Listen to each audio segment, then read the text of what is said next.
सुनो सुनाती हूँ एक कहानी। कहानी बड़ी ही इंटरेस्टिंग है and specially designed for every teen and youth.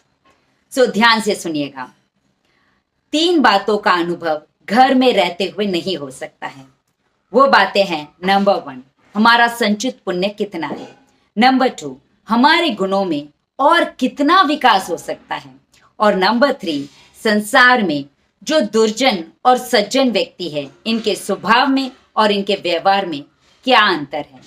बस इन 3 बातों पर चिंतन करते करते हमारे विक्रम कुमार को लगा कि इनकी खोज मुझे घर से बाहर जाके ही करनी पड़ेगी। ये अपने घोड़े पर बैठे और सवार हो गए इन 3 बातों के बारे में जानने के लिए। और चलते चलते इन्होंने अपने दीवार पे एक नोट लिख दिया कि मैं कर्म की परीक्षा करने जा रहा हूं। और रास्ते में जैसे ही आधे रास्ते पहुंचे, इन्हें रास्ते में एक घायल व्यक्ति नजर आया। तो विक्रम कुमार बड़े ही दयालु और बड़े ही सरल स्वभाव के और वात्सल्यपूर्ण इंसान थे। तो इन्होंने उस व्यक्ति को उठाया, उसे बैठाया, उसका थोड़ा उपचार किया और फिर उसे पीने के लिए पानी दिया, जिससे वह व्यक्ति थोड़ा स्वस्थ हुआ। और उसने कहा कि मेरे पास एक विद्या है जो मैं तुम्हें देना चाहता हूं।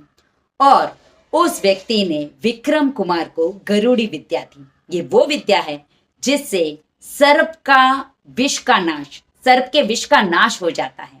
तो विक्रम कुमार ने वो मंत्र याद कर लिया और फिर अपनी जर्नी पर चले। चलते चलते रास्ते में उन्हें एक लड़की सुसाइड करते हुए नजर आई, जो टॉप में खड़ी थी और सुसाइड करने वाली थी। तभी विक्रम कुमार वहां पहुंच गए और उन्होंने उस लड़की को बचा लिया। और फिर उससे पूछा कि क्या मानव जीवन इतना सस्ता लगता है तुम्हें कि तुम इसे समाप्त करने चली हो। तब उस लड़की ने कहा कि मैं अपने नाथ के विरह में ये सब कर रही हूं। मैंने अपने मन में विक्रम कुमार को अपना नाथ मान लिया है और वो मिलने की कोई आशा मुझे नजर नहीं आ रही है, क्योंकि वो अपने राज्य से निकल गए हैं किसी कर्म की परीक्षा करने के लिए। तो इसलिए मैं और उनके विरह में नहीं रह सकती। तभी वहां इस कमला नाम की राजकुमारी के पिताजी आ गए, जिनका नाम था वासव। और उन्होंने कहा कि क्या तुम विक्रम कुमार हो? विक्रम कुमार से पूछा। और विक्रम कुमार ने कहा कि हाँ, मैं विक्रम कुमार ही हूं।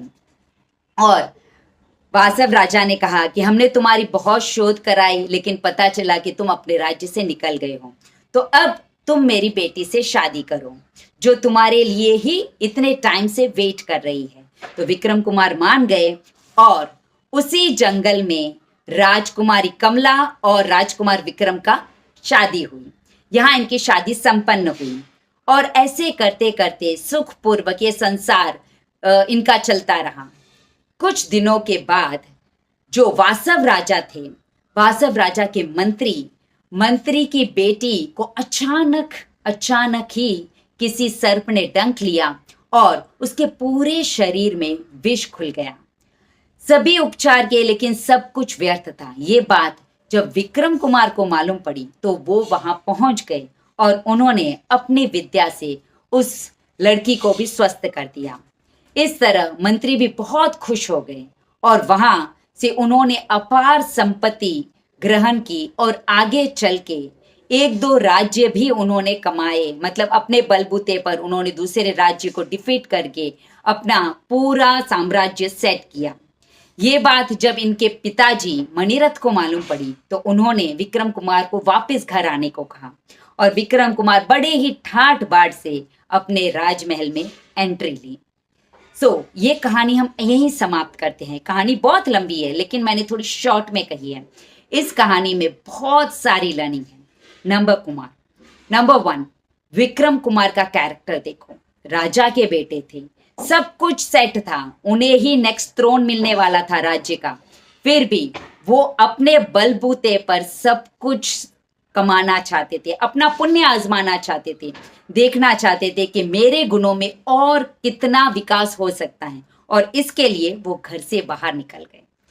ये युद्ध के लिए बहुत बड़ी लर्निंग है कि आप हमेशा अपने बाप के पैसों पर ऐश करने का या फिर उनके बिजनेस ज्वाइन करने के पहले अपना जो पुण्य है उसको आजमाओ, अपने पुण्य को एक चांस दो and try to figure out things.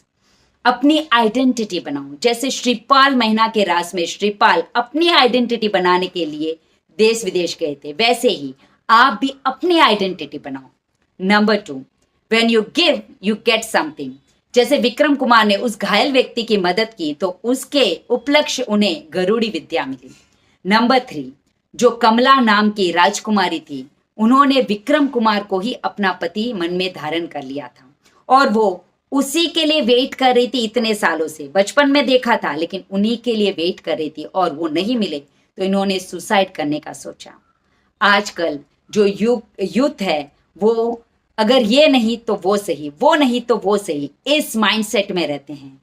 सो ये बहुत सारी लर्निंग इस एक स्टोरी में है। Thank you for listening me. This is Anita Sakariya.